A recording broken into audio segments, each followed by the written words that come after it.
Okay, great. So, okay, can you see the board? Yes. Okay, great. So this is the first example. This is a game between it's Poldrar versus Apol, although it's not the most famous Poldrar. It's not Judith nor Susan, but actually Sophia. So probably this is the Poldrar, the least famous one, but they're all really good. Um, White to play. So we're starting out just this is an example of a good piece versus a bad piece, right? So we've got this knight on d5 versus the bishop on d8. And the knight, a really key thing about improving your pieces is each piece is different, right? Each piece has its like completely own personality. The way you use each one is different. The knight likes to be in the center of the board, even more so, all the pieces, it's always important to control the center in chess, but the knight especially loves to be in the center. And this is what we call an outpost, meaning it's in black's territory. It can't be attacked by any black pawns. Black doesn't have a pawn on the c file, and this e pawn has advanced past. So black can never kick that knight out with a pawn. And at the same time, it's supported by one of our pawns. So this is exactly what we want to do with a knight. And then in contrast, this bishop is kind of trapped on the back rank, very hard to move out. It's dominated by the knight. So this is an example of a good piece versus a bad piece. But, some people will still look at this and say, okay, like, you have a knight in the center of the board. I guess that's cool, but it's not it's not attacking anything at the moment. There doesn't necessarily appear to be any threat. But this is really the mindset shift of going from tactical to strategic chess. It's not about doing something concrete right now. It's just about having features or assets in the position that you know are going to benefit you in the long run, even if you can't predict exactly how. So being ahead in material would be one of those, or having a well-placed piece would be one of those. So for that reason, white has a huge advantage. But okay, what should white it's white to play. What is a good move for white? How should white try to build up this advantage? My first instinct would be to get that other rook involved. Uh-huh. The rook on a1. Yep. Where would you move the rook to? Um, that's a good question. The only thing I can see would be like the D file. Yep. So maybe rook ad1. Yeah. Yep. So it's yeah, great example, and you're definitely thinking on the right track. We want to improve a piece, in this case the rook, and typically you're going to do the best by improving your worst place piece. So the value of the maneuver is kind of where the piece ends up minus where it started. So if it started somewhere already really good, maybe you move it to somewhere even better, but probably that doesn't change much. But if you've got a piece that's doing nothing and you give it a good job, that is hugely beneficial to you. So yeah, rook ad1, very reasonable. Typically we want to put our rooks on open files or half open files, like files not blocked by our pawns. It's also looking at this backward d pawn. So I think that's a good candidate move, but there's actually an even better way to activate that rook though.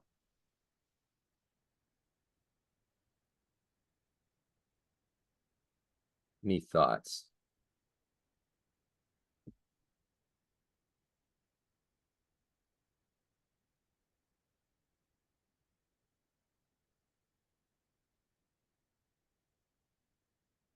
Okay, everyone thinking. Guess So we could put it on the E file to defend that pawn because you may need to move a queen at some point. yeah, you could do this.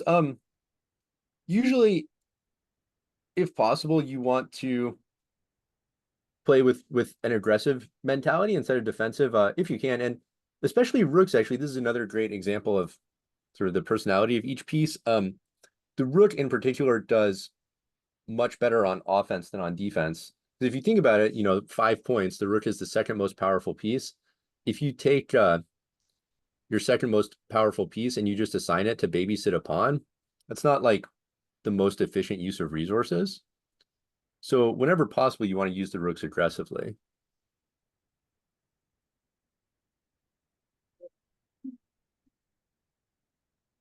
We got a guy that said pawn A4.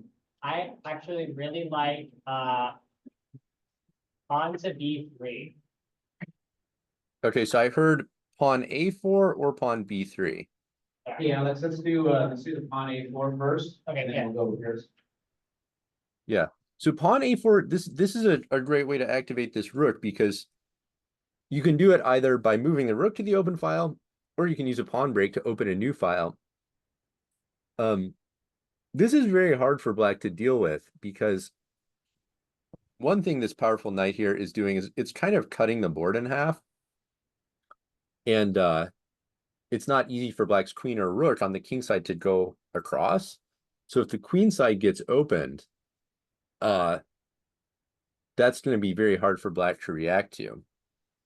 And so pawn takes obviously can't really be played because the queen would drop, or if rook takes, white could simply trade, get the pawn back, and this queen is invading, and black's king is under a lot of pressure here. So black did play bishop c7, trying to get this rook over here somehow to defend. And b3 is also fine. The rook would have to move away, and then you could proceed with whatever plan you wanted. But maybe with this a4 move, you actually kind of want to leave this rook here because it's sort of getting undermined and might even be vulnerable on c4. So bishop c7, white traded. And okay, I'll pass it back to you. What would you play as white here?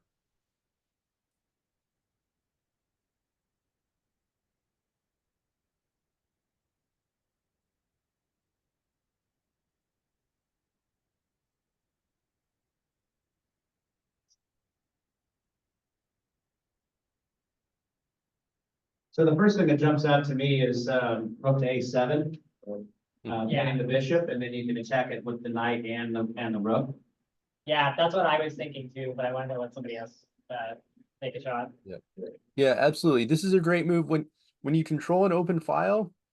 Often the way you take advantage of that is by infiltrating to the 7th rank, or sometimes the 8th rank. But in this case, black's bishop and king are lined up there, so this is a great move. And there's also it also even threatens this fork because this is a pin. So knight b6 check is a threat.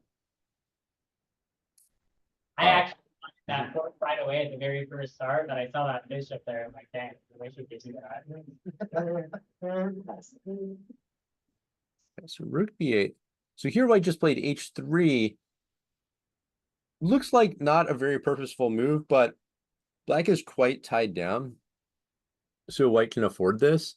But actually there is a hidden point behind this move, which we're about to see as well. So black played h5. So okay, now white to move. Can you see a way to finish off this game?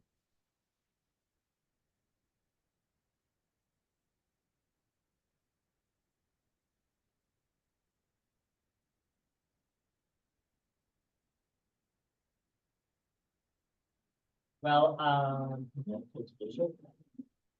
What's that? Knight takes bishop on C7. you would lose the piece that way.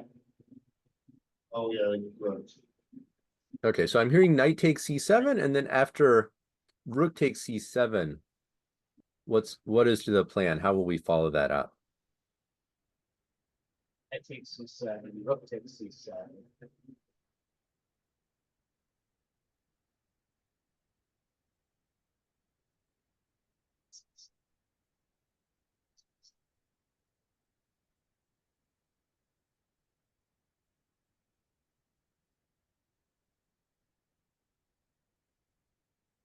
You could probably attack the pawn, maybe.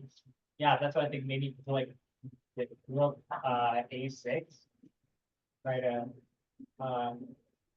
crush black's position. Maybe I don't know if that worked though. Okay, so knight takes c7. Rook takes rook a6. So you're pressuring this. I mean, maybe white still has an edge here. You can think about doing this, but to get here, you gave up a huge advantage. This knight versus this bishop is such an enormous advantage in the position. As long as you have this, this piece that's worth so much more than your opponent's piece, you're going to be so far ahead. So you don't want to give that up unless there is a very, I just made them, no one saw that. Ignore that. Wondering if the queen sack is worth it. Yeah. Okay, so just to finish that point, you really don't want to give away a good piece for a bad piece unless there's like a very specific tactical reason or something. If you're going to give up one advantage, you should get at least as much advantage in return in some other way. So, okay, well, queen takes c7, queen takes c4 rather. Looks interesting because we eliminate that rook, and the rook was the only thing defending the bishop. So, okay, let's think about queen takes c4, b takes c4. Okay, how do we follow that up? And by the way, I always like to, as much as possible, analyze without moving the pieces.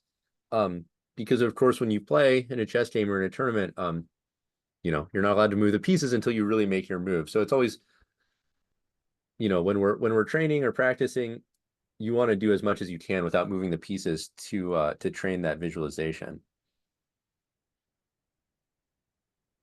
Well, if you take the rook with the queen, you can immediately take the bishop and start chasing the king with the rook. Yep. So okay. So rook takes c7 check.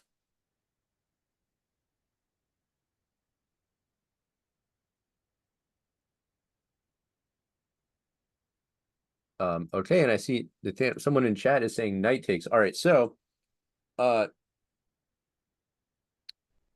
after queen takes e4, b takes e4, should we take with the rook or with the knight?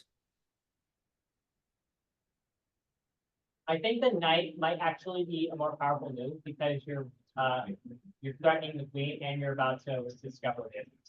So you have a lot of really good options. Okay, and where is that queen gonna go? Gonna have to go back to e8. And Actually, that queen can't go anywhere because it's trapped. You take it no matter what. You take it. Oh yeah, yeah. The queen is trapped. We're taking with the knight. The queen's trapped. Exactly. So this is the cleanest solution. And also notice that so yeah, the queen, oops, wrong one. Just misclicked over here, no problem. The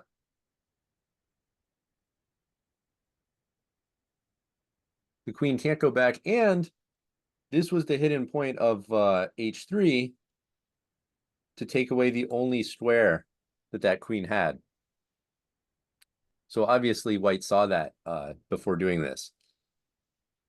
And this was the final move of the game. Black resigned because you're losing that queen, and so white's going to be up a rook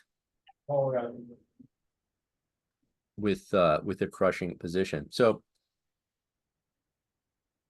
from this starting position, you could never have predicted that tactic specifically because, well, it depended on what black could have done many different things, right?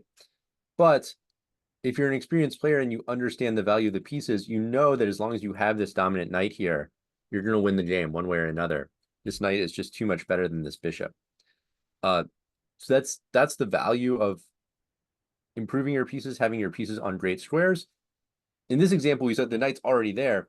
So we're going to look at more examples of like, how do you create that? How do you improve your pieces to the maximum? Okay.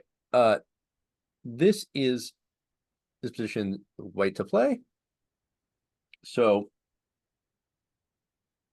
I think we can see white's doing well. White controls more space on the board. White controls the only open file in the position on the C file. But for the moment, black's position is seemingly pretty solid.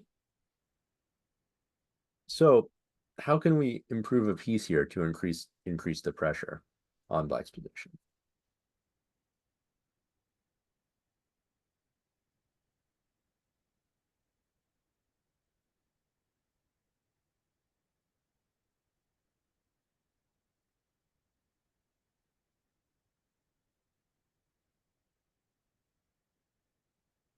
My first instinct is to get that white bishop out, but what I think I could really go would be like E4. I don't know if that could be And then where is it going from E4? That's the issue, is I just don't see like a good move after that.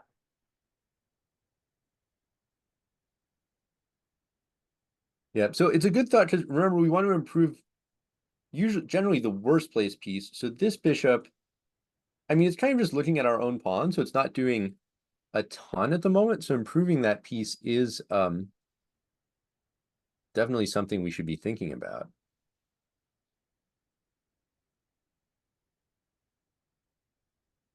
What about placing it on the H3 square? Move the pawn forward, move to H3, so it's sideballing the other bishop? Yeah, we could do, I mean, so H4 and then after bishop H3, most likely there's going to be a bishop trade. Generally, when you have more space, you don't want to trade pieces. In this case, though, there's some logic to it because our bishop wasn't doing that much anyway, and then maybe this bishop is kind of defending some stuff, so maybe with that out of the way, we can sort of take advantage of those squares. So I think that's a reasonable plan. Also, just gaining a little space on the king side with H4 is not bad. In the game, white did play bishop E4, and then after rook D8, bishop C2. And then bishop B3. So this was the maneuver that she planned. So brought this bishop over here and chased the knight back. And maybe now you can do something like this or something like this. So just gradually improving the bishop. By the way, this ended up working well in the game. There was probably even a better way to improve a piece with knight B3. So this has a few ideas. One, knight A5 and starting to pressure this pawn. And then maybe at some moment you can play bishop A7 and chase that rook away as well. So it's often the case with improving pieces, there might be multiple ways to do it. To succeed and win a chess game, you don't necessarily have to have the best idea, but you just need one good idea of how to improve a piece. And you definitely need to, maybe even more importantly, don't make your position worse. Because often when people don't have good ideas, that's when they kind of self-destruct and start to play moves that even make their position worse. Let's see how the game continues. Bishop E4, bishop B3. I like knight B3 anyway, because like it would stress me out to see that bishop constantly targeting that knight, making that other bishop kind of hard to get play maneuver with. Yeah, so getting rid of a piece that's under defended. Sure. So black played rook D7.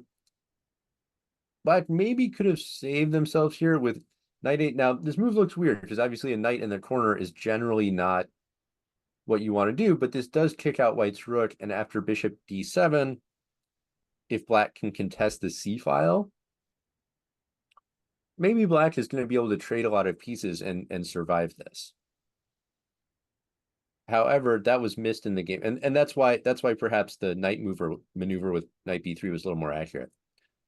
But in the game, black played rook D7. Rook went back. Rook D8. Okay, white to play. What should white do here?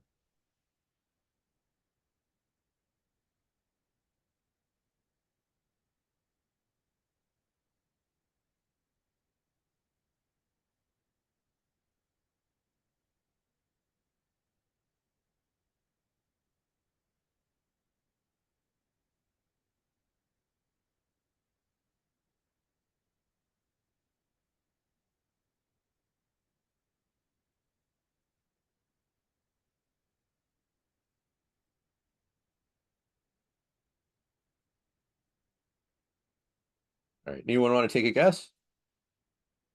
This way you can try and, take the up knight back, with the pawn push.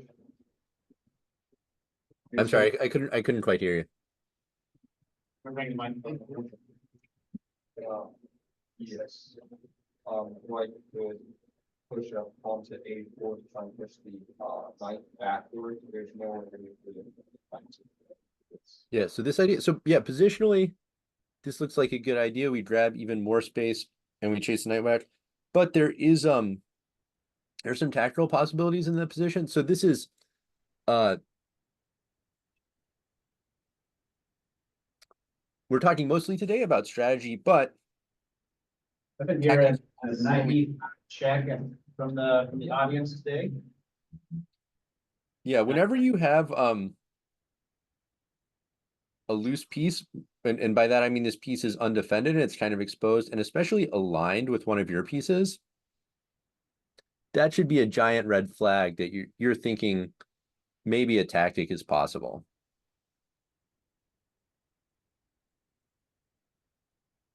So knight e6 check. Yeah. Black takes and bishop takes. So you do have to calculate this though, because so far as piece for piece, and black has two things attacked, but after bishop f5, they counterattack your rook. So how should white play? It's still not really that simple. You still have to calculate the right way here.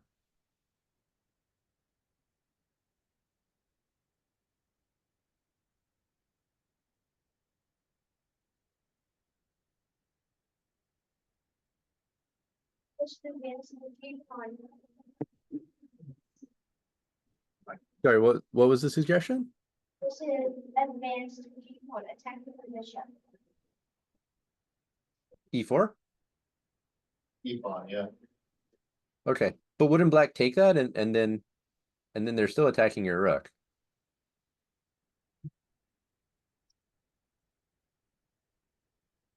Yeah, but if he goes off of that diagonal, then you'd be able to exploit the C file. So you won't have the two defenders on C8.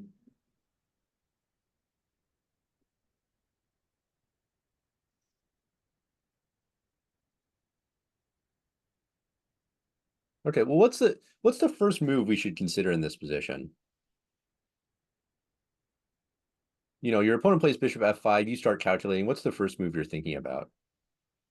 My first move I'd be thinking about is trading. Well, I would say definitely bishop takes d8. We might have to trade or we might not, but when you're calculating, you want to start with the most forcing moves and the most promising moves. So, okay, you know, capturing a rook, that's definitely the first thing we want to look at. Now we have to think and, you know, determine, does that actually work out for us? If not, maybe we end up doing something else. But let's think bishop takes d8. Now, if black takes with the rook, we're up in exchange, so we're happy. So black has to play bishop takes c2, right? And if we take the bishop, black will take our bishop, and that's equal material. Does this make sense so far? What if you go back and you take your rook the other direction and then advance your pawn, and so then you end up forging their rooks with your pawn. Okay, so move the rook in this position. If you backed up like 3 moves. Oh, okay. Well, let's focus on this because this is actually still a winning position for white, but we got to figure out the right sequence to do.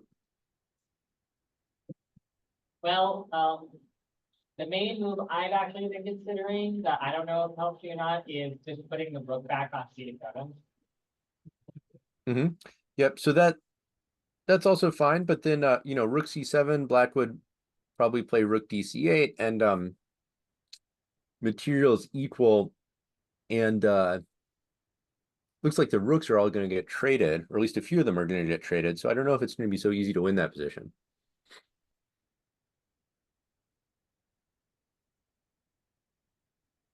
But let's think about bishop takes d8, bishop takes c2. So we thought if rook takes c2, material is going to be equal. There's not very many pieces left on the board. But okay, do we have any other moves other than rook takes c2?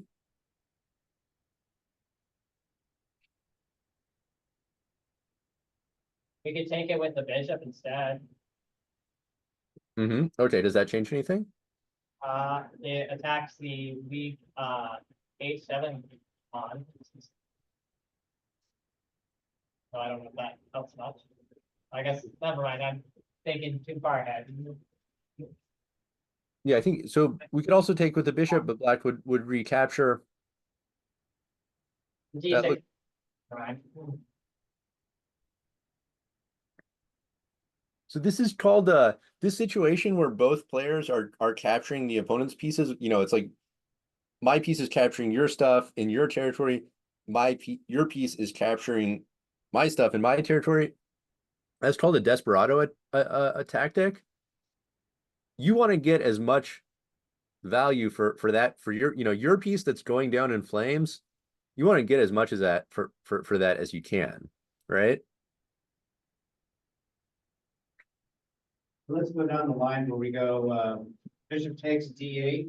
Mhm. Bishop takes c2. And you go, I mean, that bishop's probably gone, so bishop takes, e7 check, and then you take the bishop. Yep. Okay. This is a good suggestion. This is what I'm talking about. You get a pawn for the bishop. So this is very similar to the position we just looked at. But with an extra pawn. So that's an improvement, but well, it's only one pawn. It's bishops of opposite color. It's still not going to be so easy to win this endgame. Although you are up a pawn, so that's good. But okay, can we do even better though?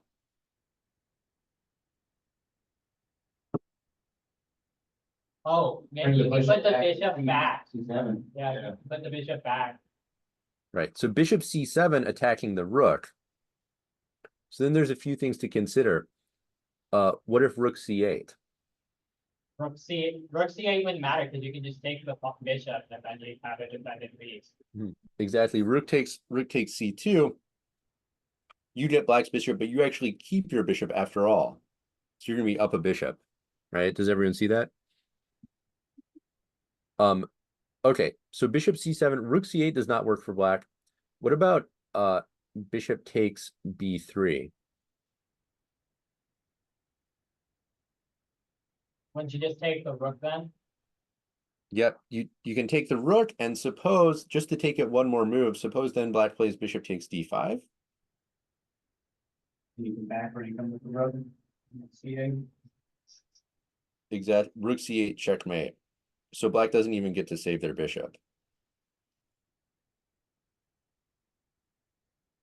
And this would be mate. Okay, so basically this, the tactics do work out in white's favor in the game. Black resigned in this position. And by the way, again, we're really talking more about strategy today, but really what I think one of the big things that differentiates master level play is, are you able to be crisp when you're calculating? So ideally in a perfect world, before you play knight e6 in this position, you should have seen to this position. And obviously, depending on where you're sort of at in your chess journey, takes a while to work up to that. But if you're able to calculate very precisely, that's a huge advantage. I'll be honest, I am not at that level yet. That's fine. Yeah, and it's always, no matter where you're at, it's like one step up at a time. Okay, well, let me quiz you now. This is another position. It's based on the same ideas. It's black to move. So let's apply the same idea of improving a piece. What would be a good move for black here?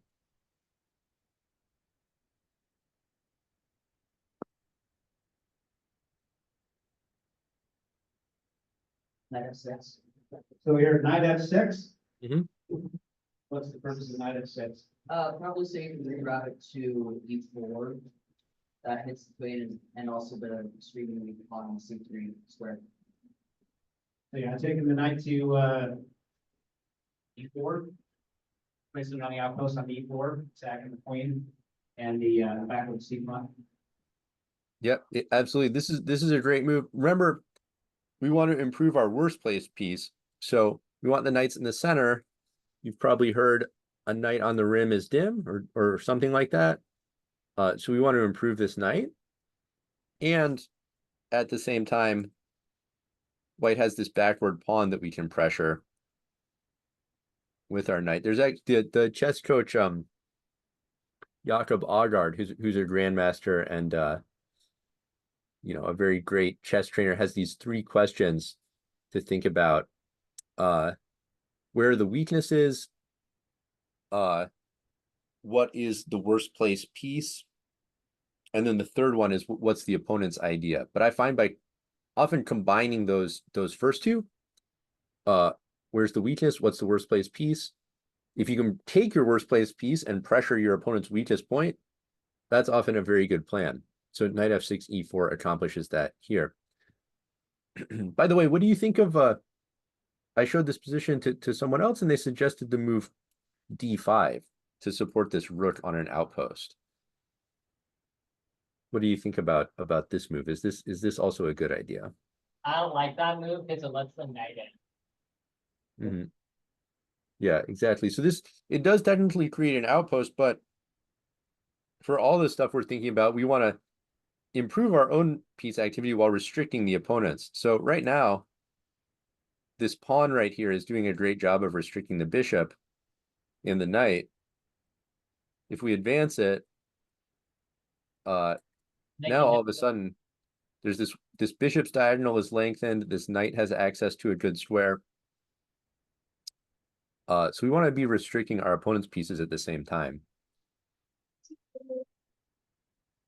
So knight f6, good move. Another suggestion, Nate. Uh-huh. To take with the C4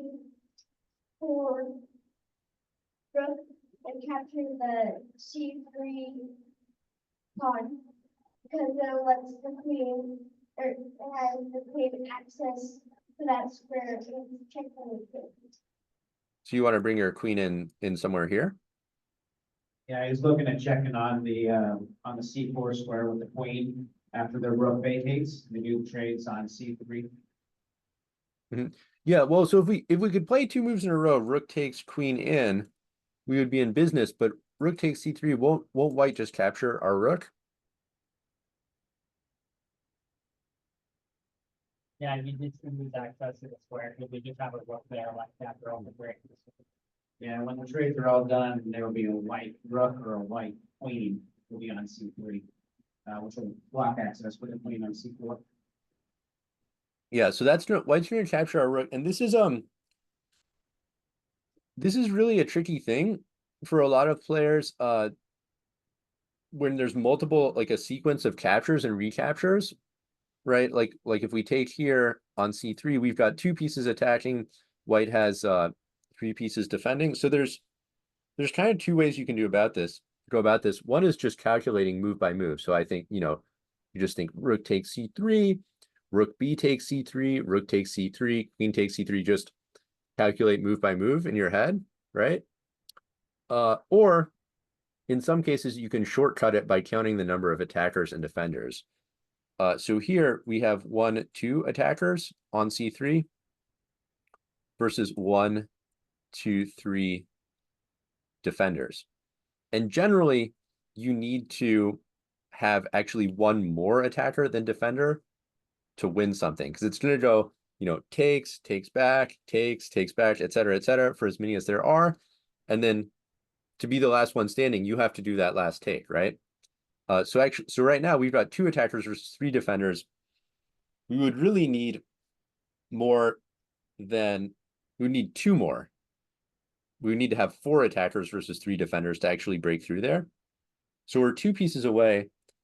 You got to be a little bit careful with that shortcut, because depending on the value of the pieces, it might not work. Like if the first piece you have going in is your queen, then even if you have more attackers behind it, you might not want to do that because your queen gets picked off first. That's not what you want. But generally, you need to have more attackers than defenders to win in a repeated capture scenario. So just to put it on the board, takes. Well, we've only got a pawn for our rook, and if we take again, white has enough pieces to make that happen, and we're never going to be able to come in with queen c4 check. So I take on, but where would be the point, right? yeah, you get a pawn, but still, two. Then you would just get, then you would just lose a pawn through the pin. Yeah, we got so you get 2 pawns, but still you had to give up a whole rook. So whether you get 1 pawn or 2 pawns, that's not really what you want for a rook.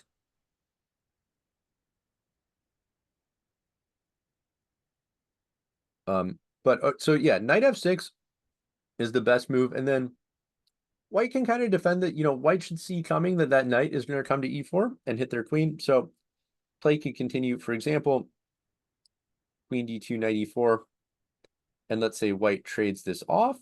So white can still kind of defend this, but after a move like queen d5, black is doing well here. You could think about advancing these queenside pawns. You could think about e5 at the right moment. Black still has some pressure on this pawn. So it's still very much a game, but black is doing pretty well here. Let's look at another example. Okay, here's another example. This one is white to play. Same idea. How can we improve a piece here?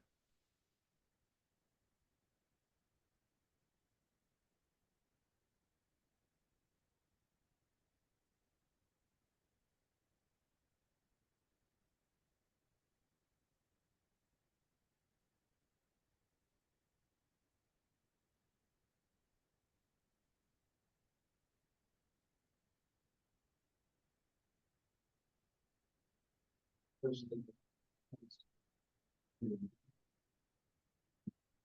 first thing that comes to mind would be to try and move the white square bishop and maybe trade it for the knight.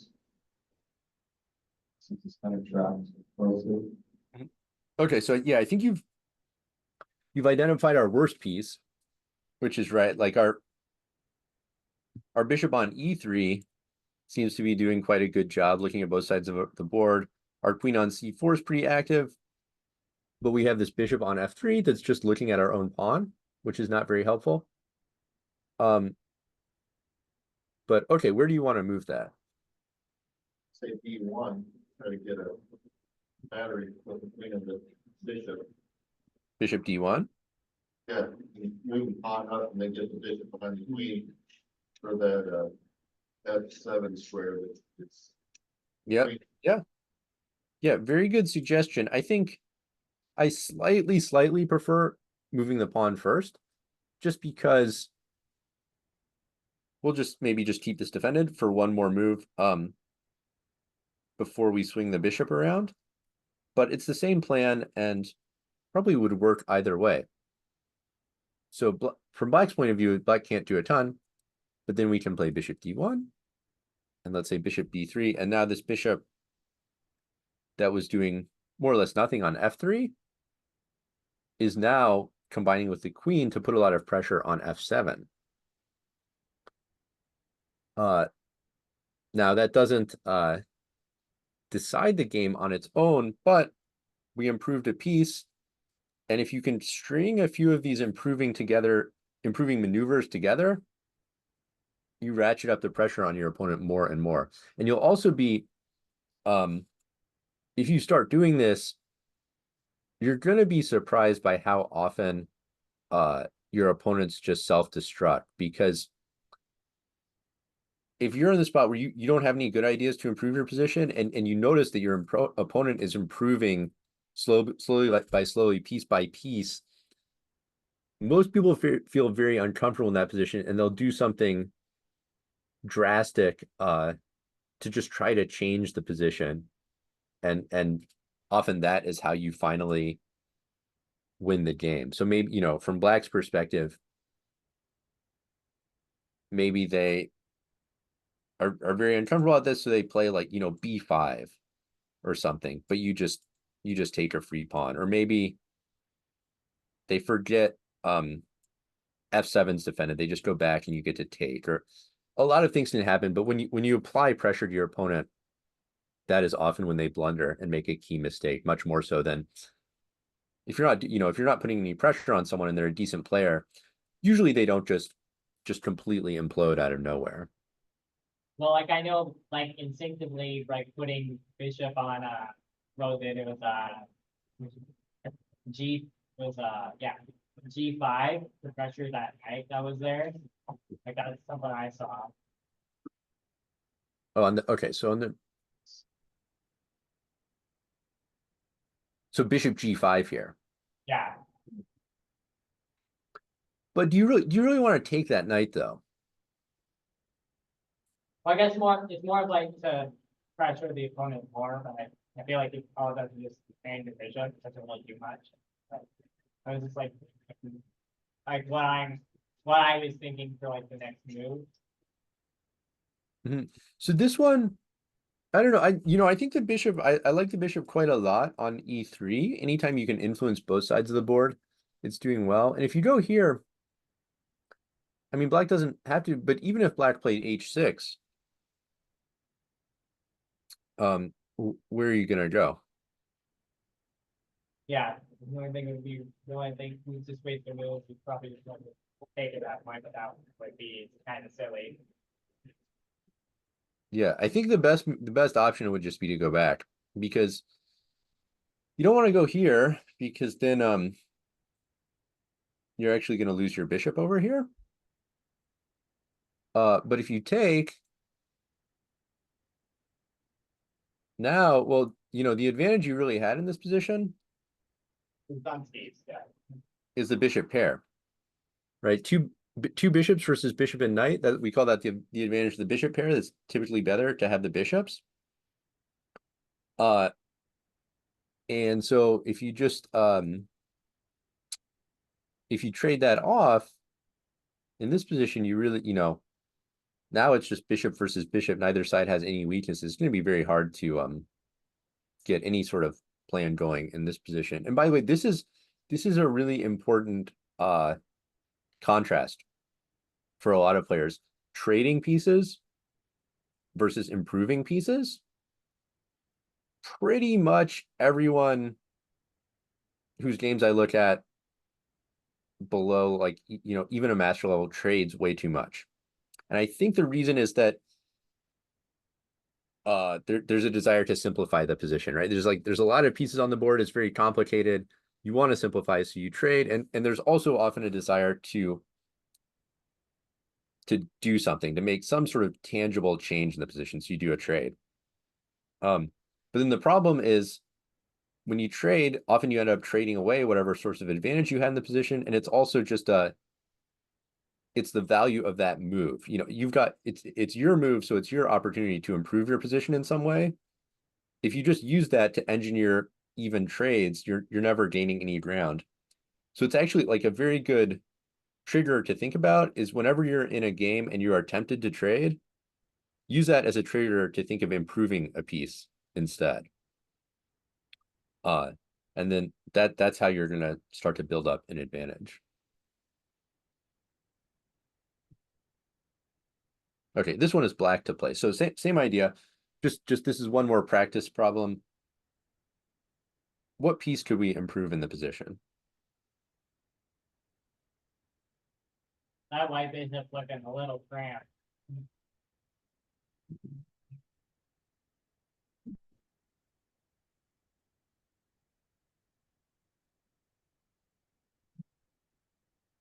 The line square bishop, Alex. Yeah, you could put it on like E8 and then D6, and then it's now seeing like almost the entire diagonal. Yep, very good. This bishop here right here is just looking at our own pawns, so we want to get that outside the pawn chain. So bishop E8 is a great move. Rook C1. Okay, and then where should that bishop go? Out of G6. Yeah, well, G6 is definitely an improvement on D7. So this is already very good, but it's actually even better. That's what the pin. Mm-hmm. And so why is it so it's actually it's an interesting contrast to the last one. Because in the previous position, bishop g5 attacking white's knight we saw was not really accomplishing anything. But here it is. So for one thing, this is a pin. In the previous position, it was a bishop behind the knight, so there's really no pin. Here it is a pin, and we have several threats. One would just be well, potentially just taking. We just capture on f3 and white has to recapture. Their king is going to be exposed. We're also threatening things like knight d4, utilizing the pin, putting more pressure here. So white probably has to play g4, but then we can just drop. So we go back to g6 anyway, but we provoked this g4 move, which is that is not, sometimes it's a good thing to gain a tempo. This is not the tempo you want to have. You don't want to have to move the pawns and expose your own king. So this is very good to force your opponent to do this and open up their king. I've won many games by just harassing my opponent's king side and watching him move off. Be like, I'll move my piece back, and now I've got like more space to work with. Yeah. So with this maneuver, Black took this piece on d7. That wasn't doing anything. Brought it to an open file where now it's looking at all these squares here, and also in at the same time force white to weaken their king position.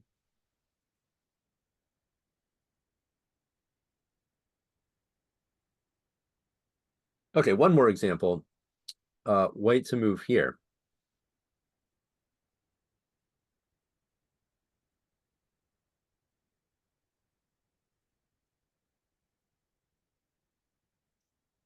This one involves a little more prophylactic thinking, thinking about restricting the opponent's pieces as well as improving your own pieces.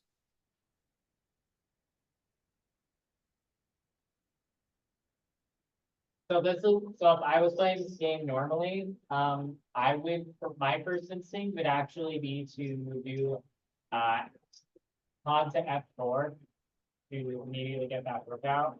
Even though that would make the diagonal kind of bad for me. Okay, so f4 suggested. So okay, sort of opening up this rook. I would be a little concerned about en passant here. And then you can recapture, let's say knight takes, but you've got this, now you have an isolated pawn that the queen is looking at, and you've also really kind of softened up these squares around your king, right? Do you see that, how those dark squares are somewhat loosened? That's a little bit personally my issue is that I am really bad about focusing on development too much and accidentally make my position too squishy. And I worry that's about counterplay and I'm not gonna explode.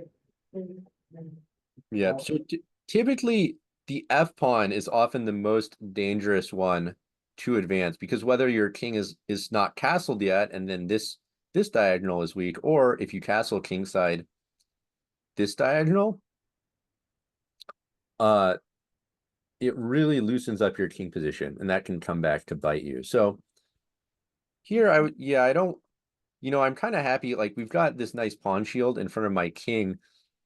I don't really want to mess with that unless I'm getting like quite a large advantage in return. And we got another suggestion here.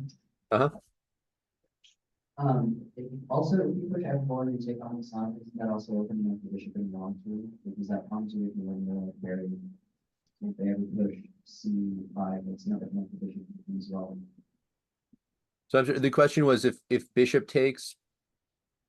No, No, it's more of a suggestion saying that if they, after the en passant, all they have to do is push the C pawn and that opens up the white square bishop. and that's the main reason why I was concerned about that move, because I saw that C pawn push and it's like, yeah, I immediately striking into the heart of the pawn. Striking into the heart of my defense. And yeah, this is a great observation that Black probably wants to play this to get this bishop into the game.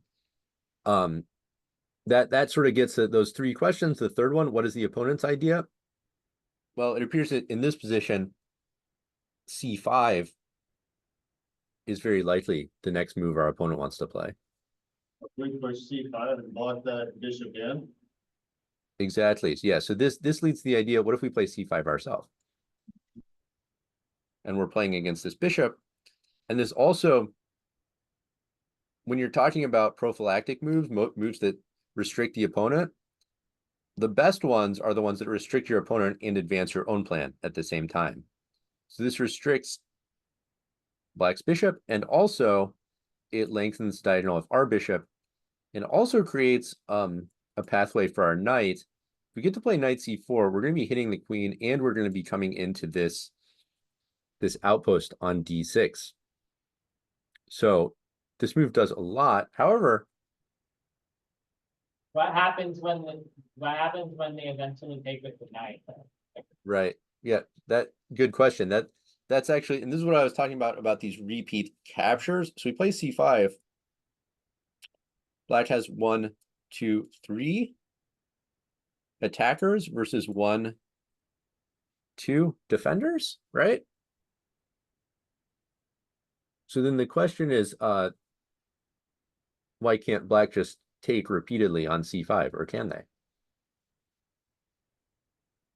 Well, my thinking is that, go ahead. Take the problem. Oh, I was just gonna say, the pawn, the black pawn. The black pawn on, B8 will be pinned, is kind of pinned, to the Elysburg bishop, because, if the black pawn takes and then, the pawn on c5 and then white takes with the pawn, the bishop will be vulnerable, Mhm. to the queen. But the knight should be protecting the bishop. Yes. Well, actually, you get hit with a tactic there, because you take with the rook. Yep. You take the knight with the rook, and you need to win 2 Also, if the queen ever takes on, if the queen ever takes on c5, the pawn on e4 ends as well.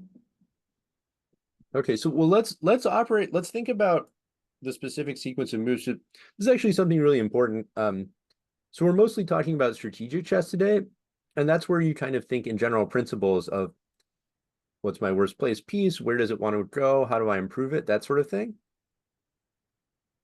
Once you get into a tactical situation where there are captures, threats, very concrete moves where the position is changing rapidly, then you've got to switch into tactical thinking. And when you do that, you have to be very precise about exactly the sequence of moves you're considering. So actually, the hard thing in chess, it's not so much thinking strategically or thinking tactically, but it's actually switching between the two. So here we're talking about captures.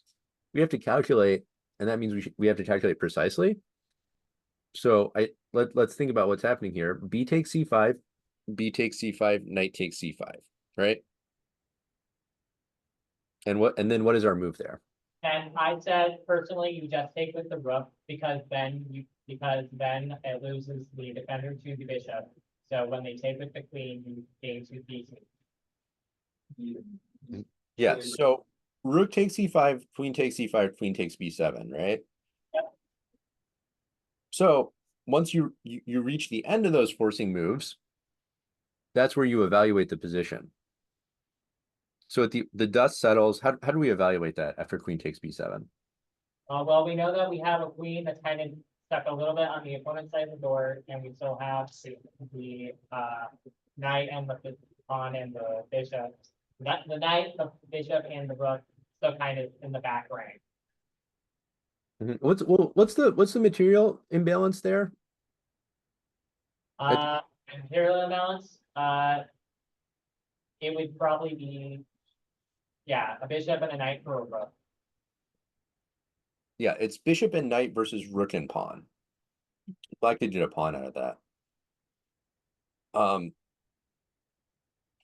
So yeah, what's better, by the way? Bishop in general, what's usually better? Bishop and knight or rook and pawn? I assume bishop and knight, because This is one of the situations where those point values can be a little misleading. They are, in terms of the traditional point values, they're both worth 6 points, right? 3 and 3 or 5 and 1. I think Mhm. bishop have more power just because like they're both minor pieces instead of a major piece. Pawns. Usually, the two minor pieces are better, and I would say they are in that position. So, yeah, I would say white's better, but maybe it's not that simple. Also, queen c2 is a move you have to consider. So, okay, let me just put these moves on the board. Takes, takes. So this is the line we're talking about. So white has two minor pieces versus a rook. It looks promising. You do have to consider this move, possibly skewering your minor pieces. So you still have to be a little careful here, but I mean, it looks pretty promising for white, but let's just look in here. Can we do even better? So rook takes c5, we get two minor pieces for a rook, but there's a simpler option here.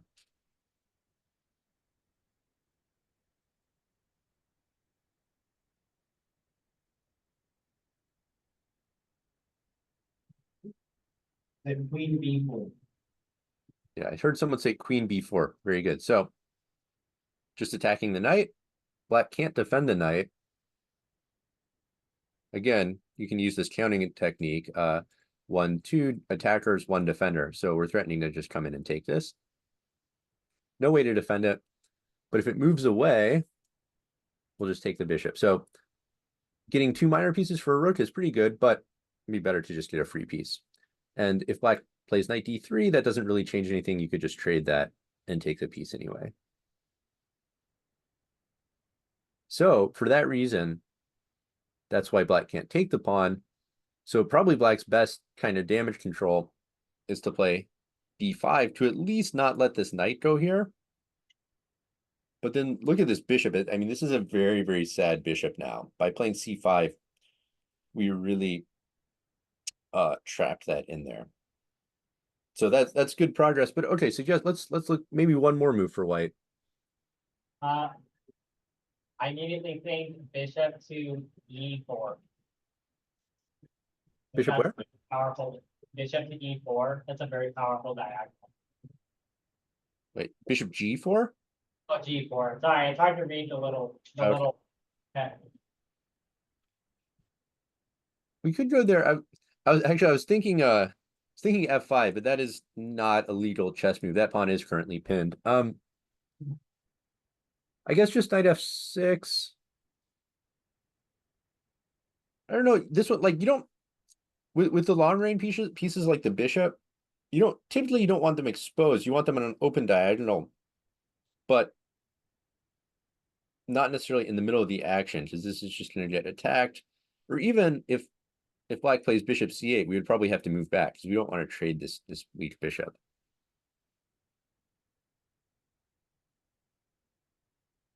So any other ideas for white here? You could go queen c2, putting pressure on the pawn, have to defend that someone, and you can reroute the knight to d3 and then d3. Okay, yeah, queen c2. Hitting this and also preparing to improve the knight position. I like this idea a lot. Yeah, you're really getting into the spirit of improving these pieces. This d4 square, I guess technically it wouldn't be considered an outpost, but this is not in black's territory. But this does look like a really nice square for the knight, because it's anchored by our pawn here. It can't be attacked by any black pawns, and it's also looking at black's weak pawn on c6. So I think that's a great option. Another good move would be a4, start undermining black's queen side, and probably, black is not going to want to take this because now this knight is coming back in. So they would have to put another pawn on a light square and defend this. But maybe now we can switch back to queen c2. And then after something like this, knight b3, and our knight is coming in to one of these squares. And white is doing really well.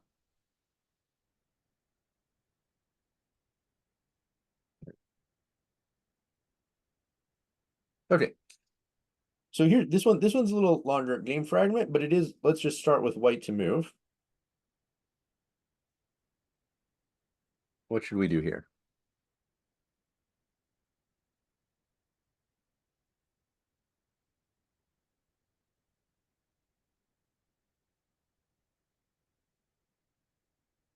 I don't want to castle, but.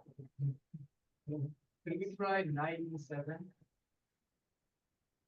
Okay, so I heard castles and Knight knight e7. check. Yeah, so castle, I mean, generally in chess, castles is a good move. Like if castling is lethal, more often than not, it'll be a pretty decent move.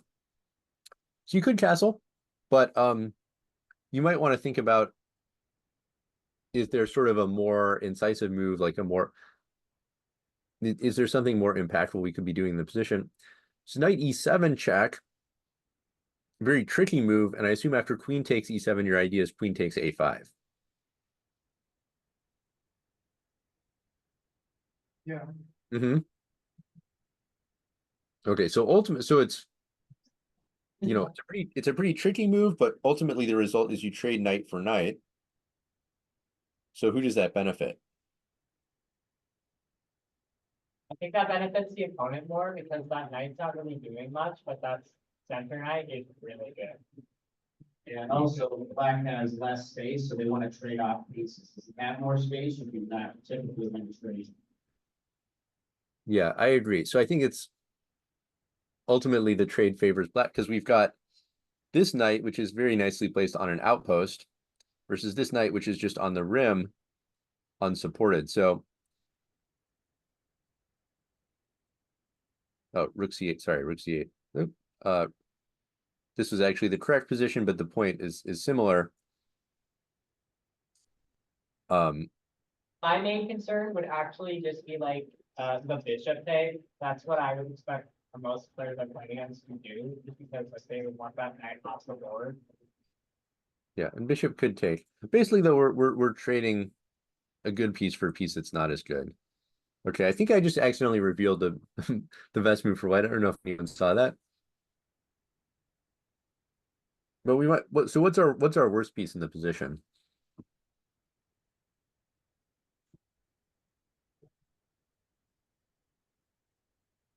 I think it's actually in the queen here. I don't think she's doing it.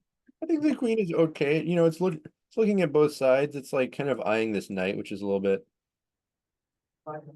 lightly defended.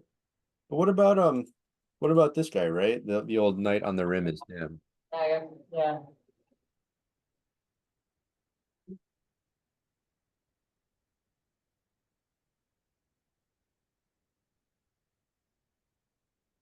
Perhaps we suggest knight f1.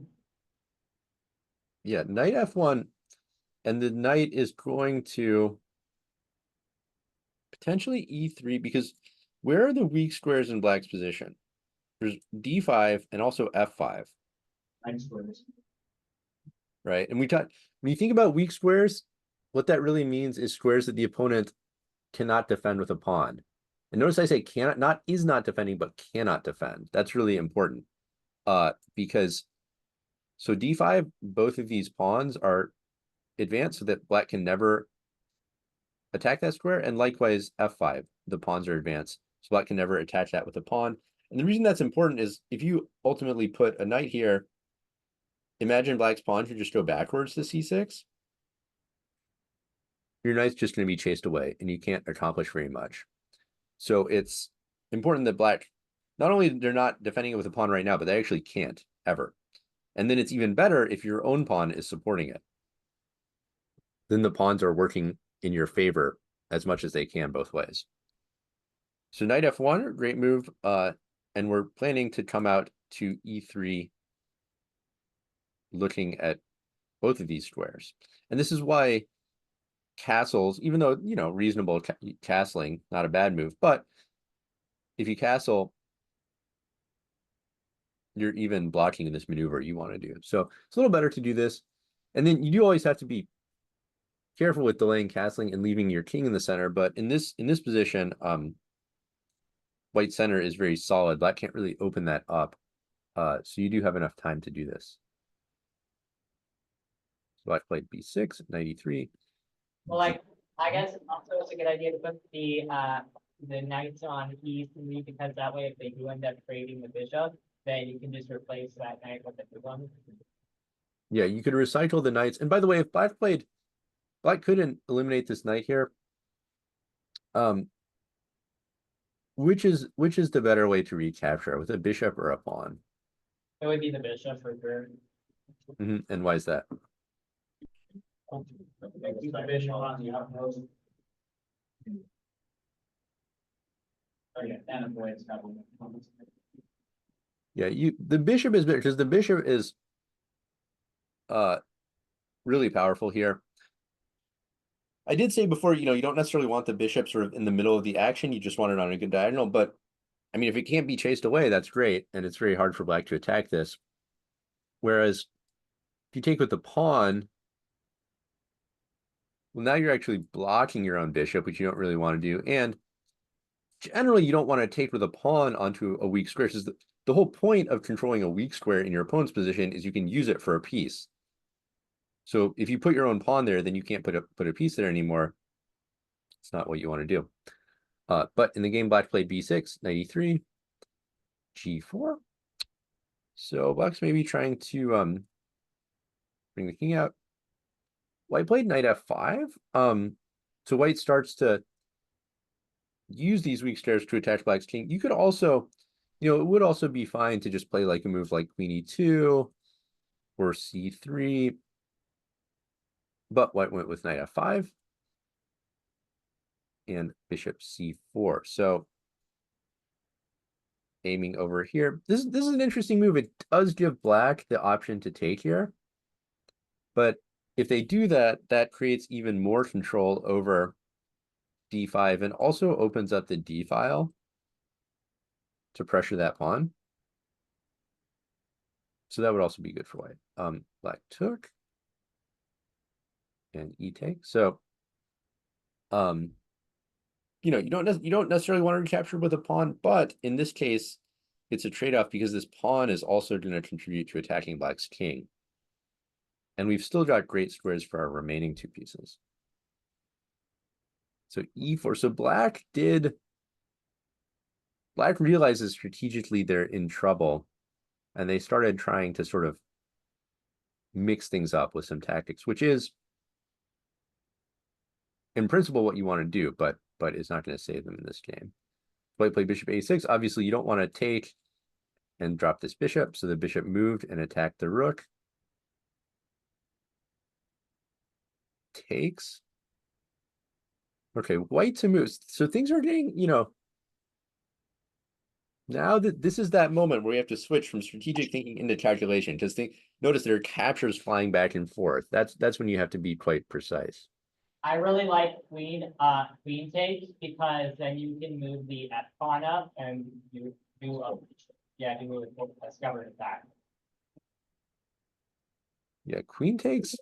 So eyeing up the king and threatening this. White played a different move in the game. I'm not sure if there's anything wrong with this move. This move looks pretty good. Maybe Black can try to hit that queen like this. Then you just take with the bishop right here. Yeah, I think you can because bishop takes c4. Black can take with a knight. And then you just take your bishop back. Right? With a pawn. Yeah, bishop takes c4, knight takes c4, f6 check. I don't know. It's a little bit messy, but maybe it's good for White. So the line I'm saying takes, check.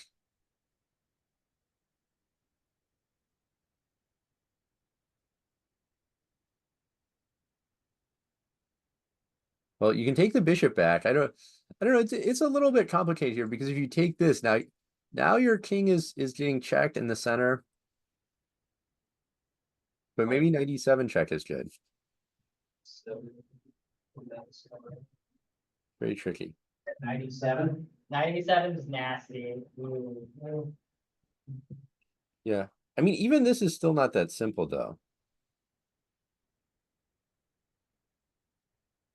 So you can take the bishop with check, and but like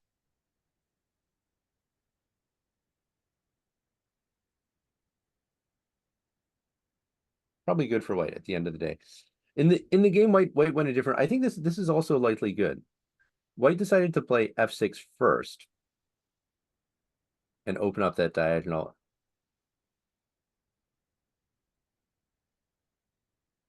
And after rook e8, king f1, black went d3. So let's think if bishop takes.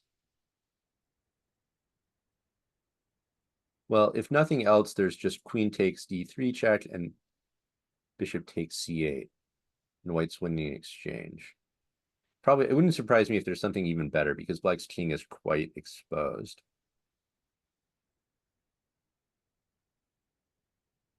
But black did play c4 after takes. So white is now up a rook, and you just have to make sure not to get hit with any tactics. So the rest of the game was just a few more moves, but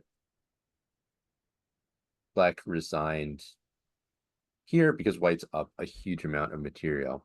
So that game got quite tactical towards the end. But from the strategic perspective, really pay attention to this maneuver, knight f1, taking this knight that's on the edge of the board, bringing it to the center, and looking at the weak squares in the position.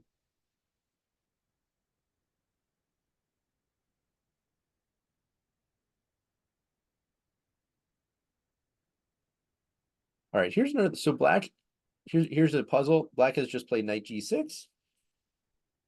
So let's think about improving pieces, and also what is black's idea, and how should we respond?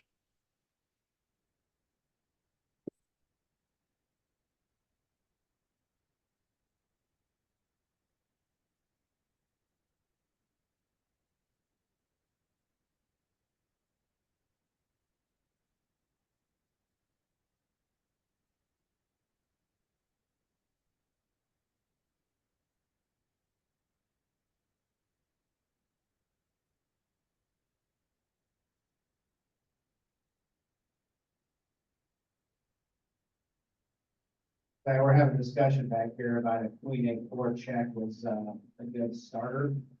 But then the bishop, or sorry, the knight would just come back and block it. And then you're trying to figure out what the follow would be. I personally like h4. So I heard queen a4 check a4. Yeah, queen a4 check. Black could maybe block with a queen. I think you have a space advantage. You probably don't want to trade queens. Although even a move like king f8 may not even be that bad. I personally like h4. Oh, h4. Okay, trying to undermine this. Do you want to open up the king side? Well, I assume that my opponent's trying to do knight to e4. Want to try to potentially fight back, you know? That's my first instinct. Well, I think so. Black maybe wants to play this, but h4. I mean, they can still do it, right?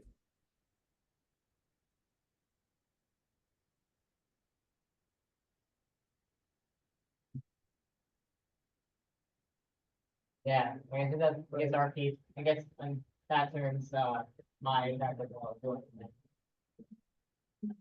Yeah, I'm not sure. Not sure if we really want to open the king side at this moment because it looks like black has quite a lot of pieces over there. So opening that side of the board might really be in their favor. But okay, yeah, I think black wants to play knight f4, or maybe, they want to push this pawn. Maybe do like f3 with a bishop and escape zone. Okay, so f3, and you want to bring the bishop back. Yeah, that looks like, I mean, we're linking up a pawn chain, which is generally good. Black can still do this though.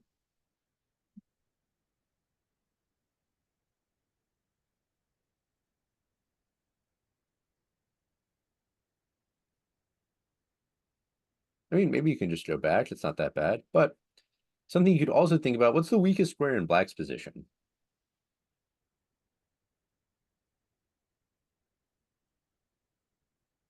F5. Yep, someone says F5. I agree. Remember when we're thinking about weak squares, it's the squares that cannot be defended by pawns. So F5, these pawns are advanced, so black can't defend that, and our own pawn is attacking it. There's also, you might also think of C6 because the same thing is true. Can't be defended by either of black's pawns, and we have a pawn supporting it, but there's also the factor of, can you access it? Can you exploit it? Even if a square is theoretically weak, if you can't get there, it doesn't really matter. So at the moment, F5 is a little bit more accessible for white.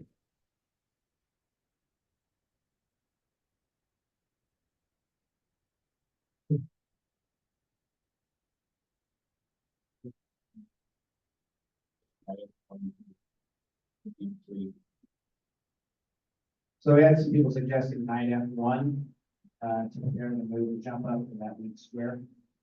Yep, exactly. Knight F1, preparing to go to E3 and look at F5. And now, suppose black plays knight F4. So black is threatening G2. So you could play knight E3 and defend G2. Or you could play bishop takes F4 and eliminate the knight. Which one of those? Can we do a vote? Who says knight E3? Trying to the way my screen's arranged, the video, it's mostly just my chessboard, but I can sort of see some people raising here. Okay, so that was the knight E3 people. People that have their hands raised. Okay, and what about bishop takes F4? We got a lone survivor over here. We have a lone bishop takes F4 supporter. Okay. I admire the bravery of the person who is going out on a limb with bishop takes F4. I bet there's like 2 or 3 other people who are like thinking bishop takes F4 who are maybe too scared to raise their hands after the show of support for knight E3. It turns out in this position, knight E3 is the better option, because so with this move, you're defending G2 and you're also you're probably not ready to play knight F5 just yet because you don't want to give up that G2 pawn, but at some point in the future, maybe you could do that. Remember, the best moves are the ones that advance your own plan and restrict your opponent at the same time. The problem with bishop takes F4 is that after E takes F4, remember, like our whole theme today is improving pieces. This move gives black doubled pawns, but it's actually, these are double pawns that really help black's position. So for one reason is now your knight, which was going to come out to E3 or G3, is stuck, but also this pawn capture opens up the bishop and gives black the E5 square, which they can use for the knight. So those doubled pawns, getting that pawn from E5 to F4, actually really improve the prospects for both of these pieces. So it's always a two-way street. You want to think about improving your opponent's pieces, restricting the opponent's pieces. And in this case, this bishop for the moment is a very bad piece. It's just blocked in by its own pawns on the dark squares. But if we take that and open up this diagonal, all of a sudden this bishop is the best piece on the board. You don't want to allow your opponent's pieces that type of scope. One important thing to note also is there's a huge difference between a piece being blocked by a pawn versus blocked by a piece. Because here it's blocked by a pawn. Black can't move that pawn unless we help them. But here, it's just blocked by this knight, but that's not the same because the knight can just move whenever black chooses.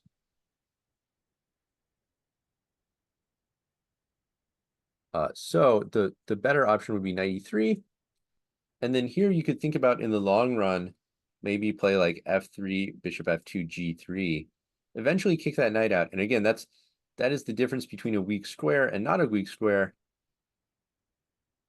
F5, black can never contest that with a pawn. F4, we actually do have our G pawn here ready to go. It's going to take a little bit of rearranging, but eventually we'll be able to kick that knight out.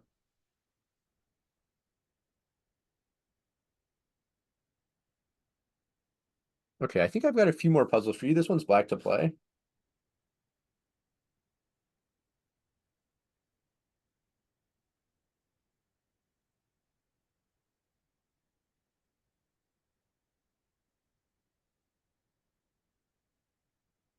Anybody have any initial thoughts? Sorry? I was just asking if anybody had any initial thoughts to kind of get the discussion rolling. Yeah, well, so clearly there is an immediate threat that you have to deal with here. That's the knight on B, or sorry, D7 is hanging. Yeah. So obviously you want to save your knight for sure. But what's the best way to do that?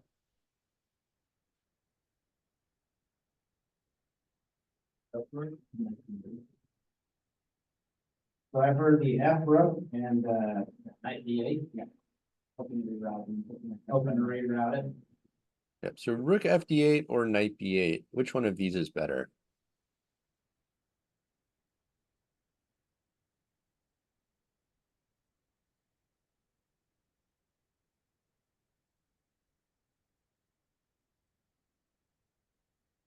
So I think a lot of people are saying that the knight's at D8 will be the better move.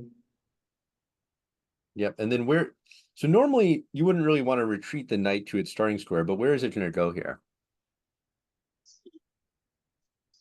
C6. Exactly. By the pawn. And it's button pressure on the center. Exactly. So rook FD8 saves your knight, but not really connected to a plan for black. This rook is just looking at its own pawn, so that's not doing much. And this knight on D7 isn't doing much. Knight B8 is initially a retreating move, but it's going backwards to go forwards because after some move by white, like just whatever, we're going to come out to C6. And now this pawn right here, this is actually the weakest point in white's position. It's the base of the pawn chain. And now we're teaming up to attack that with 3 pieces. So that's starting to put a lot more pressure on white. They can defend it, yes, but they're having more and more pieces tied down to defense. So yeah, again, it's that concept of combining answering the opponent's threats or restricting the opponent with advancing our own plans. When possible, you don't want to just react to the opponent's threats purely defensively. Answer those threats, advance your own plans at the same time whenever you can. So yeah, knight B8 coming out to D6 is the best move.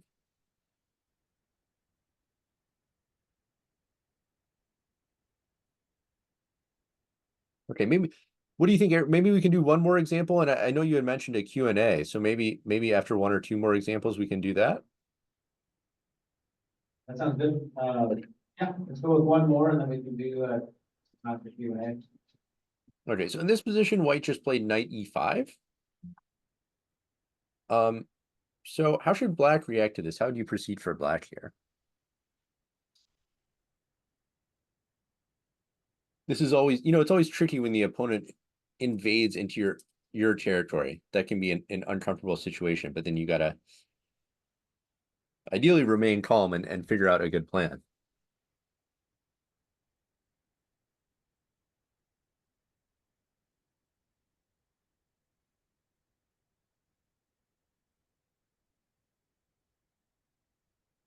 Sticks to avoid any unnecessary trades, and then you have ideas of getting to C4, as well as you can potentially push out the knight from E5 by pushing F6. Okay, I'm sorry, I couldn't really hear much of what you said. Okay, so he said that moving the knight over to B6 with ideas of getting it up to C4 and then kicking the knight out of E5 by pushing F6. Yeah, so knight B6 is a good first move. For the moment, white's knight is defending C4. So suppose white played a move like bishop D2. How would you follow up?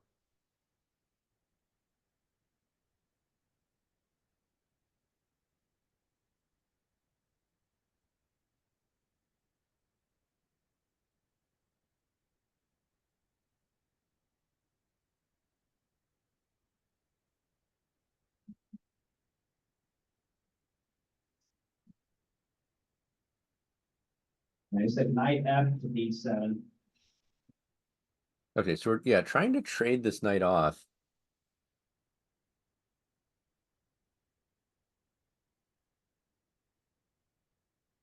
And then after, like, let's say white plays something like this. Do you want to take that knight, or do you want to play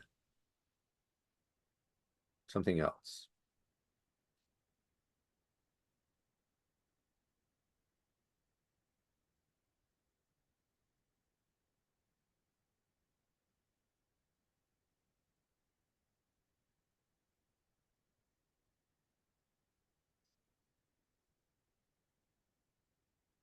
I feel like I'd want to play F6 just to kick the knight out. But I don't know what the long term would do about. You don't Yeah, know. I think you can do this, and then yeah, after knight. So now you can come in here, although white probably just drops back. Maybe the position's close to equal. I think this is a very reasonable way to play it. Another move I like here. So what's the weakest square in white's position in this case? So we're looking at C4, but remember that's not as weak because white does still have that B3 pawn that can kick us out at some moment. And so we got knight E4, D4 squares also weak. E4 squared, that's the one that white can't actually ever attack with a pawn.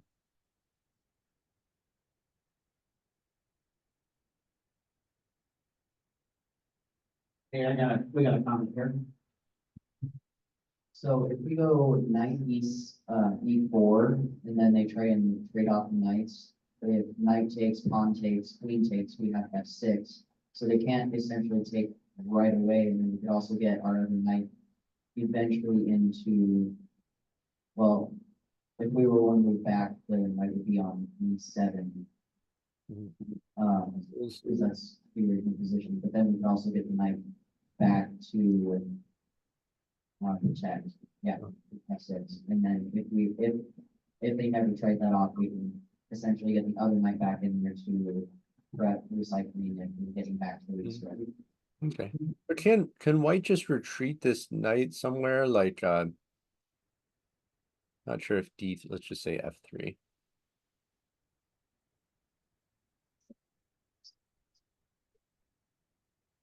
Yeah, so we just move the bishop and then have the rook attack and point the Desperado attack.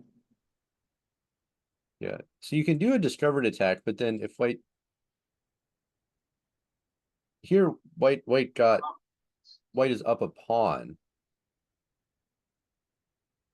I mean, maybe with a discovered attack, obviously you want to Well, we're thinking of taking the pawn with the bishop.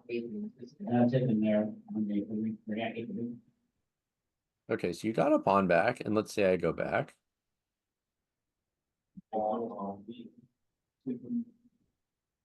This the bishop back in that situation, though, because then we can go to, or rook can go to E2, and then the bishop just right goes safer.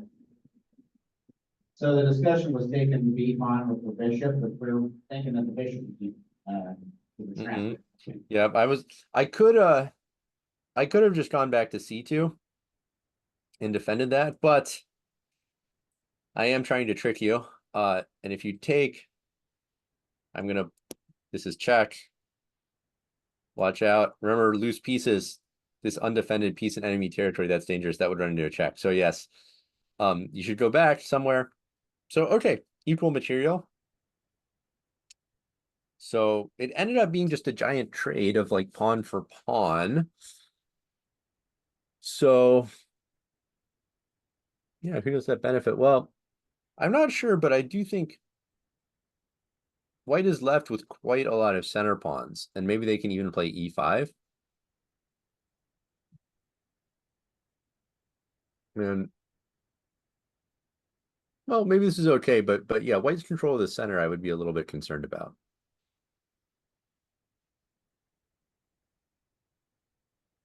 So okay, yeah, very interesting line. But it looks like if we just dive in knight E4 right now, it's leading to trades primarily. And are we going back to the original position, or are we going back to where we had the knight on B3? Was knight on B3, was that the correct first move? Well, it is, you know, this is a position, there's a lot of different ways you could play this one. I actually like this move a lot, but mainly connected with this idea here that we have that hasn't been suggested yet.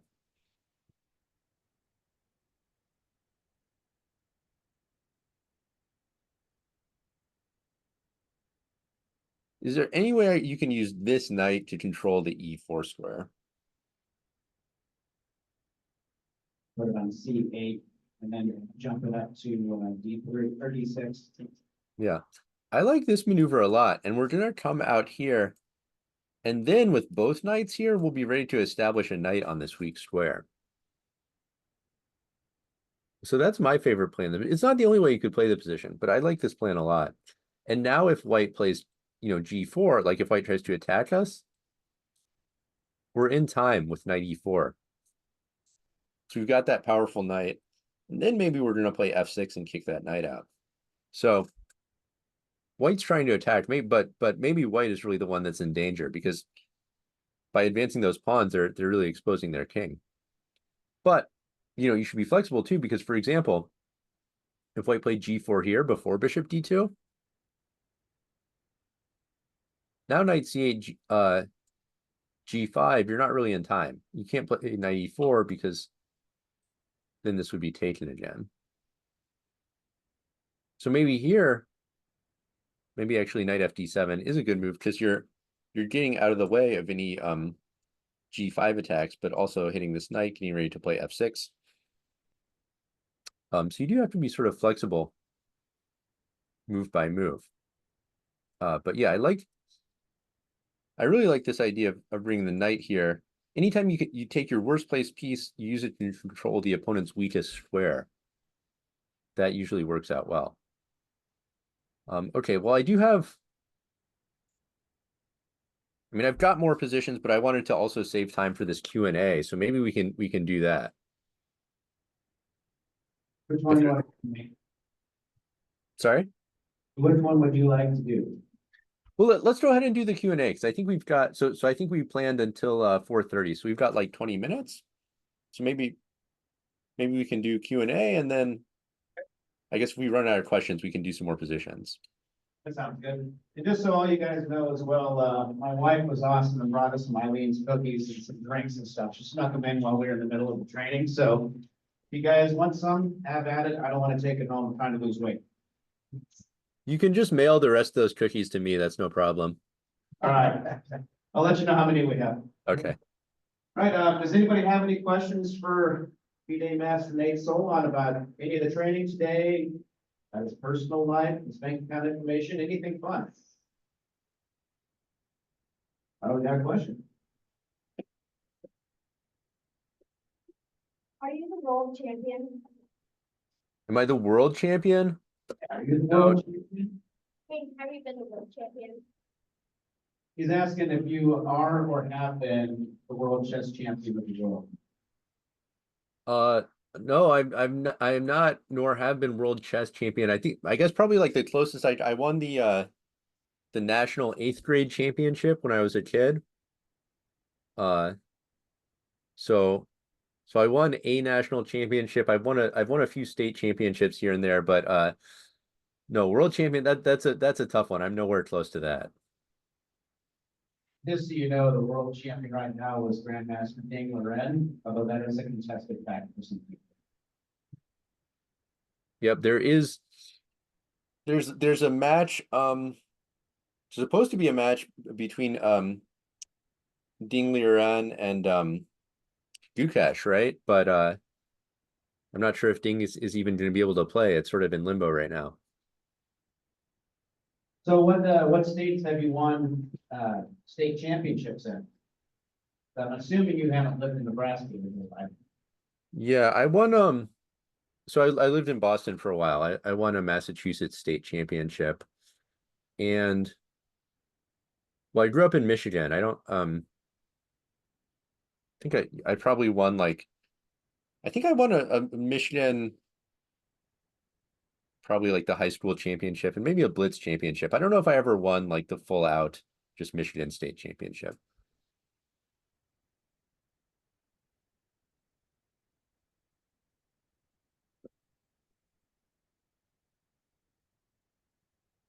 All right, should we do more questions? Yeah, Or we who's your favorite player to watch? Oh, that's a good one. I feel, I always say, I mean, I often say Magnus, but that's like the most boring answer, right? Someone I'm interested in right now is Arjun Erigaisi. Uh so there's this huge crop of really talented Indian players, right? So there's Gukesh is the one who qualified. He's the world champion challenger, so he'll have a chance to play for the world championship because he won the candidates tournament. There was also Pragnananda who did really well in the candidates tournament. But they're not even the only ones. There's this guy Arjun Erigaisi is probably not worse than either of those players, but just kind of by whatever chance he didn't happen to get win one of the tournaments that would allow him to get invited to the candidates. But he's been playing in a bunch of open tournaments, which is like really hard. When you get to that level of chess where like you're like, those guys are fighting for the world championship, most of the players at that level primarily play in invitational tournaments. So they're not just like showing up to a tournament that anyone can play in. They're showing up to an invitational tournament where it's like 10 guys and they're invited. But for whatever reason, Erigaisi has not been getting those invitations. So he's had to play in a bunch of open tournaments, but he's been doing like unbelievably well. He's up to, I think maybe if not 2,800, very close.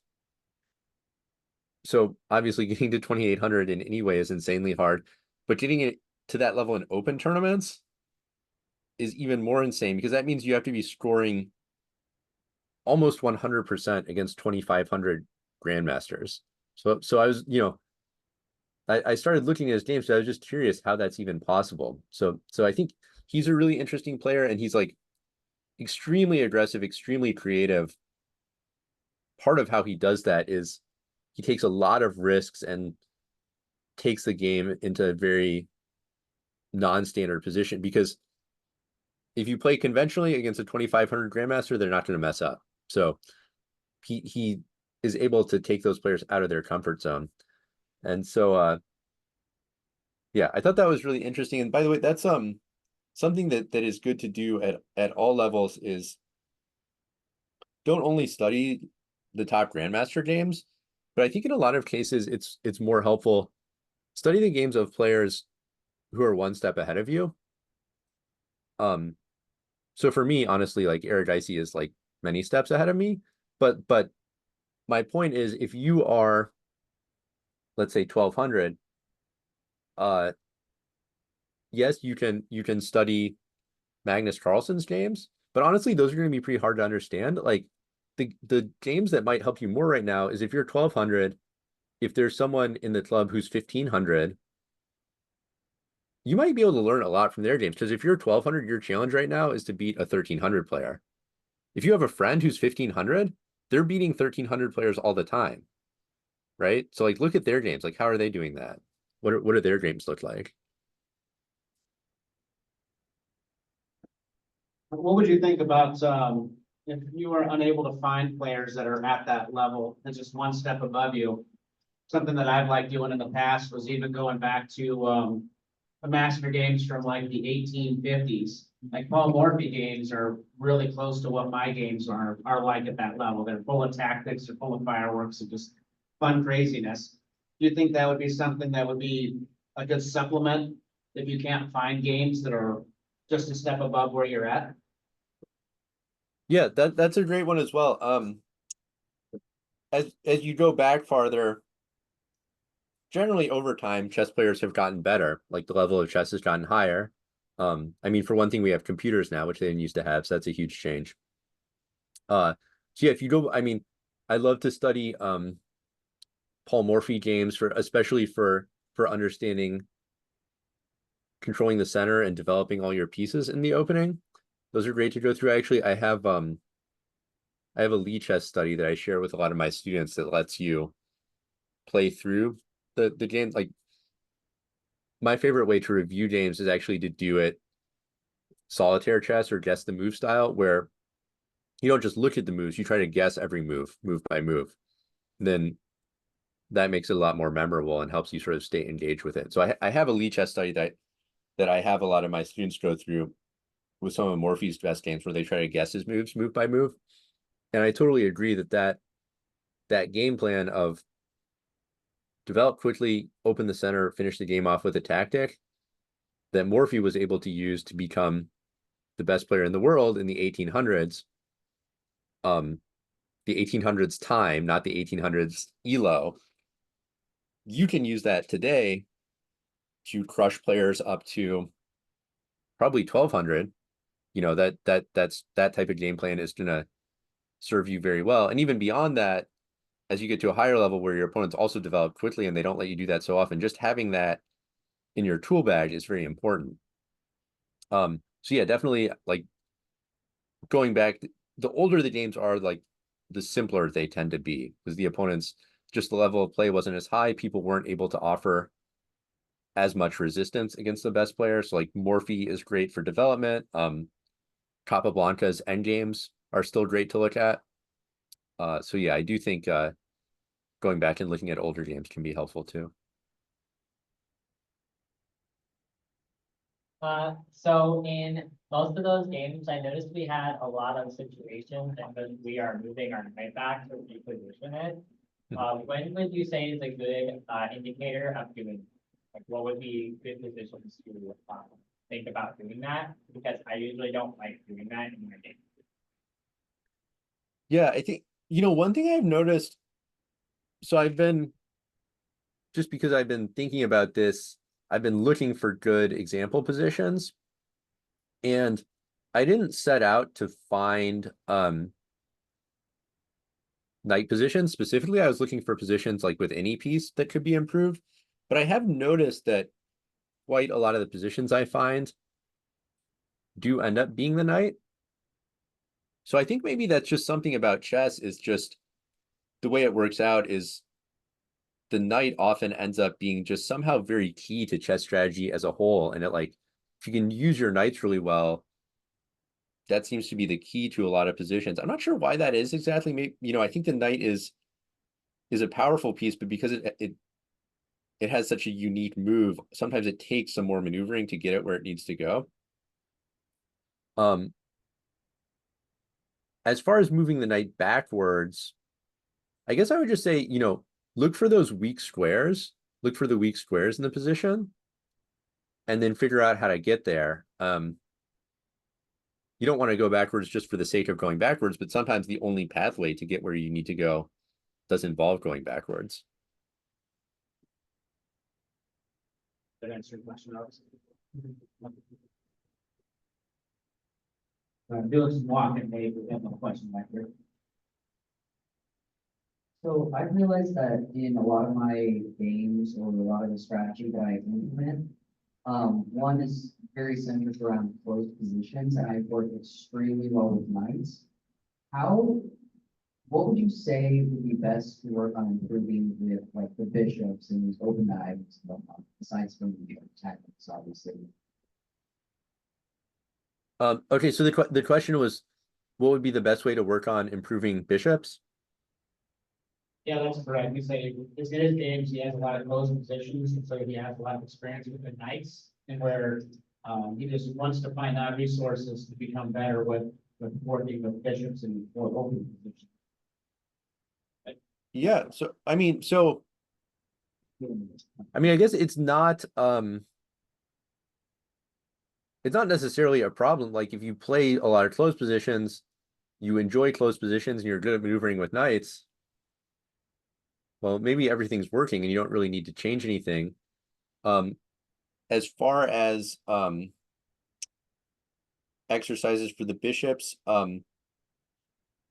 there's kind of, I mean, one reason I've been thinking about this is feel like there's not as many good resources for exercises for strategic type positions as for tactics. I might, at the end of the day in a year or two, I might even like write a book on this myself. But one book I liked a lot is Mastering Chess Strategy by Johan Helston. It has a lot of good exercises. They're, part of it, they are organized by piece. So there's a section for each piece, including bishops. I think that's a great book. I think it's probably best for like maybe like 1600 plus. It's pretty advanced. But if you're at that level, that's a great book. You could also, if part of your question is to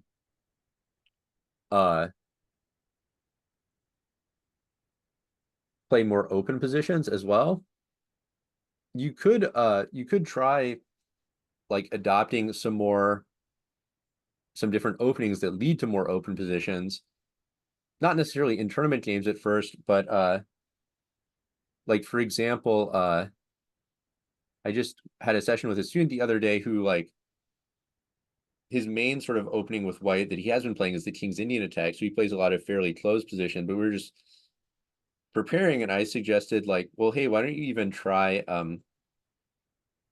like a gambit, like for example, this line. Not so much that, you have to replace your existing opening repertoire, but just like if you play on like Rapid or Blitz online, just use this for a week and like you're gonna get a completely different type of position. Maybe that's gonna help you kind of grow your range as a player, because now this position is wide open. You're gonna have a lot of opportunities to use your bishops in a position like this. So I think it's always an interesting question. Like, do you play like one core opening repertoire and just stick with that, or do you play quite a lot of different openings? And like both of them have their upside from a preparation perspective. Certainly it's easier to just only have to learn one thing, but I do think there's like a lot of benefit in exposing yourself to different types of positions. So at the end of the day, you don't want to be a chess player who only can play in one very narrow type of position, because then if your opponent takes you out of that, you're in trouble. And I think also it just sometimes it just makes it more fun to mix things up. Just help, like, for me, it's more if I'm going to play some Blitz online, it's more exciting if I have some idea of, okay, I've got like a new opening I've prepared. So I'm working on something specific instead of just I'm just playing the stuff that I played for years. It looks like we have about 5 minutes left. If you have one more question, we might have time for one more, depending on your response, Nate. Great. It's funny that you're talking about openings, because I was curious, what's your favorite? I don't know. It kind of, like I do play a lot of different things, so it changes. I am a London enjoyer. I know it's kind of love or hate. A lot of people really hate the London. It seems to make some people very upset. I think that's kind of what I like about it, or at least that's one of the things I like about it. Yeah. You love people in anguish is what you're saying. Well, I almost feel like that's a competitive advantage, because if I can just play 2 moves and my opponent is already on tilt because they hate the London so much. I mean, like, like all I had to do was develop a bishop and my opponent is freaking out. So if anything, that's to my advantage. But I play a lot of different openings. I play playing different d4 stuff. I mean, as far as like, so I have a few chessable courses on openings. One is the one for white is with knight f3 and g3. And the reason I did that one is because if you look at the stat, like I also like to look at the statistics about which openings score better in practice, like especially on Lichess, because you can see not only what happens in master games, but actually on Lichess, you can just see the statistics of like all the games. So just ordinary people at all levels. And in terms of the numbers, e4 is by far the most common first move. This gets played like much more often than everything else. But I would say in terms of like how good of a move it is, e4 and d4 and knight f3 and c4 are all very similar as far as just being good moves that make a lot of sense. So my thought process was, okay, well, if knight f3 is basically equally as good of a move as e4, but no one ever plays it, maybe there's some surprise value there. Because if you're playing black, you have a huge amount of experience playing against e4. You face that all the time. You probably very rarely face knight f3. So just by playing a different first move, which is equally as good, I just remove almost all of my opponent's experience and they're out of their comfort zone. And then for black, I have the course versus 1 e4, and my line is c5, knight f3, knight f6. This is the Nimzovich Sicilian. And it's really the same philosophy. It is to play something that is relatively rare, to take my opponent out of their comfort zone and not really let them use the lines and the concepts that they're the most comfortable with. So those are also two. I'm right now. Next month I have to finish the third one, which is black versus everything except for e4, and it's going to be based around this the semi-Slav, which is this setup. But that one's not even out yet. I still have to do that. All right, I did have one last question. I know these openings are good for, well, everybody really, but what do you think are some good ones for beginner players or for people rated about 1,000?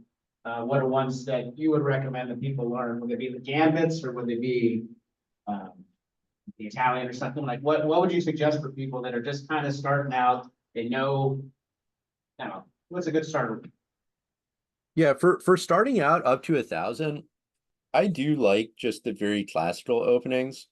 So I would say, start with e4 for white because, well, actually, something that's relevant is I'm in the middle of this speed run that I'm doing on YouTube where, so I'm doing it with my openings for my courses. So with one knight f3 and the Nimzovich Sicilian.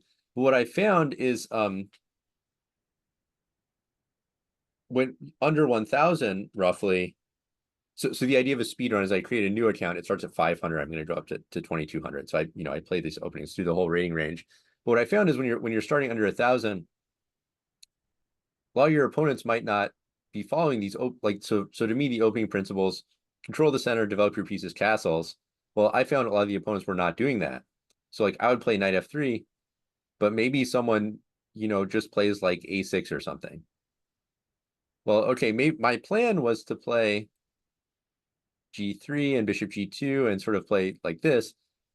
But if I see someone just playing a pawn move on the edge of the board and not developing in the center, that kind of just makes me want to like, okay, well, let me just play straightforwardly. I'm going to control the center. I'm going to develop rapidly. And I'm just going to try to attack in a in a relatively straightforward play, like Paul Morphy. So given that, I think the easiest way is, well, let's just start out aggressively for move one, develop quickly and play really, get used to those classic opening principles. And then once you've mastered that, maybe then you move on to something that's a little trickier. But I think it's good to get a grounding in this. And I also noticed that there's like a very common game plan that works very well. I would say at least up to 1,000, which is one, develop quickly. Two, so if you're developing a new piece every move and your opponent is not, you're going to get a lead in development.